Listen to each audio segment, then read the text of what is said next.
In titration curves, it's important to be able to identify the equivalence point in a titration and also understand what that means, okay? Because for a titration, well, there are a few things we can analyze. The type of titration from how it starts and how it ends.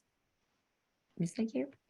And then also the end point of that titration, which is always the middle of this vertical section, because suddenly here, at that volume specifically, the pH changes because after this, we have excess of whatever this is, in this case, a base.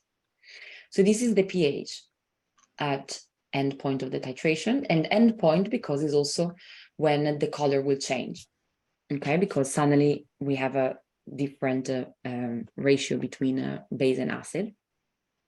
But it's also called, you can call it endpoint or equivalence point. Normally, equivalence point is the point when the acid and the base are the same. Okay, so this is the equivalence point. So in this case, we can see that endpoint and equivalence point is at pH 7. So this suggests a strong acid and a strong base because they completely neutralize each other, forming a salt, so there is nothing else that happens. But there was another titration there are other titrations that I think are more interesting to discuss, always thinking about this concept of a strong gas, equivalence point and end point, because things are slightly different in this titration. I saw a diagram here, so that's the one that I would like to try. Okay, so this we can already see that it's well, we still have that strong base, the same as before, actually, potassium hydroxide, but we also have a weak acid. I know it's a weak acid because look what happens here. There is a region where the pH is not changing very much. This, in fact, it's called a buffer region. And also, I see that if I need to find the equivalence point, so the middle, look where the pH is. Let's say the equivalence point, so the pH at the equivalence point, it's around 9.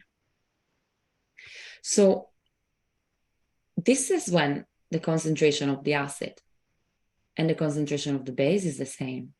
But how is it possible that is equal to 9 if the concentration of acid and base is the same? Well, the key thing is to think about the reaction of whatever is left in solution. So let's say that this is the titration between a potassium hydroxide and ethanoic acid. So at this point, it's a buffer region because the acid, and actually I'm going to call it HA to make it easier. In this buffer region, we have the weak acid, so that's HA, that reacts with OH minus. So guess what this forms? H plus. And well, it's a neutralization reaction, so we would actually have H2O. I'm going to write it like this, H2O plus HA, no, A minus. This is the conjugate base, okay? So in addition to the partial dissociation that the acid is doing, there is also the additional conjugate base present. And guess what? Weak acid plus its conjugate base, what is that? A buffer solution. So as long as the acid is in excess, that's why it's before the equivalence point. If we have a weak acid, there would be a buffer region because we have the presence of the conjugate base and the weak acid. Okay, so that's one point, one explanation.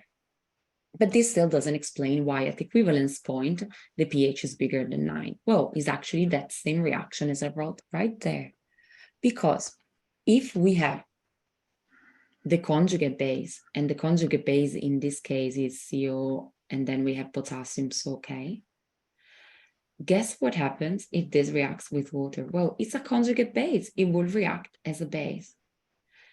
So this will gain the proton because it's a base, so it would become CH3COH, once again, the non-dissociated acid. And then we're left with, guess what, KOH. This, of course, is an ionic compound. It dissociates into H minus. So this means that at equivalence point, the conjugate base will react with water to release hydroxide ions. And that's why, even though the concentration of acid and base are the same, there are going to be excess OH minus because of the reaction that takes place. And the ratio between them would stay the same, because notice that there is less of this salt and more of this acid. That doesn't matter. The key point here is that the conjugate base formed when the base reacts with the weak acid is what causes the hydroxide ions to be present, and therefore the pH at equivalence point to be higher than 7. Would be the same, but the opposite if we had strong acid and weak base, okay? Same for concept of the conjugate, and the pH, of course, in this case will be lower than 7, okay? So this concept of weak acid and weak base well, on titrations is not so simple. That's why this would be a useful practice to do, just to really get a bit of deeper understanding of this weak acid, weak base, and so on. Let's say we have another titration, y-axis pH, and here we have the volume. This time we have the volume of the acid, okay? And the acid is a strong one, okay? The titration is, let's actually give identity to this acid. We have hydrochloric acid with ammonia. Strong acid. All right, strong acid. And weak base. What I would like you to do is take a moment to sketch a titration curve, where you could guess a little bit where the buffer region would be, starting and ending pH. Okay, so if you attempted it now, I will explain it. So because we start with a weak base, because we're adding the strong acid, we are going to start, let's say here it's 7. We're not going to start like at 14, but in between. So normally, unless they're super concentrated, the weak base would not have such a high pH. So we know that the curve would start here. I'm going to do dots. Okay, just imagine that we are doing the titration. Okay, that's the first part. Yeah? Then what happens next? So then we will have that big change. So actually, if you think about it, when you're adding, let's say we have 25 centimeters cube of strong acid here, when you're adding and when you're measuring, when you're doing physically the titration, you don't like all of this, your curve would be like this. You will have finally the dots over here.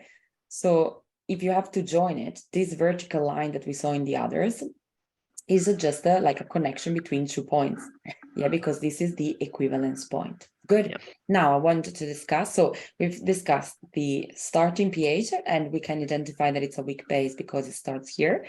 I want you to think about the buffer region, in the sense that what are the reactions taking place and why is actually a buffer and which type of buffer, and then the equivalence point, so the explanation with equations of why the equivalence point is below 7. So buffer solution, let's think about what's present. We have ammonia and hydrochloric acid. So ammonia is a base, which means that, let me do another color actually, so it would stand out a bit more. So if we have ammonia, that's our NH3, it will react with water to form, or to show this this, it's not dissociating though, because in this case it's the water that is dissociating, because if it's a base, it gains a proton. So it would become NH4 plus and OH minus present. That's why it's basic, because it has OH minus. What else is present? So this we know is in excess. Okay, so it's important because like this, the equilibrium can shift when we add HCl. So how does that work? Well, HCl will react with NH3 to form a salt. And we know that's exactly what we need for the buffer, because this salt is our conjugate base. So as long as we have base in excess, this conjugate base will form, and it can resist slight pH changes like a buffer solution does, because of the ability to shift this equilibrium. So then if this is clear, I would like you to try to do the equations that are occurring at the equivalence point to explain this pH. So at equivalence point, the difference is that there is no excess NH3, but the reaction that is occurring is kind of the same that we had before.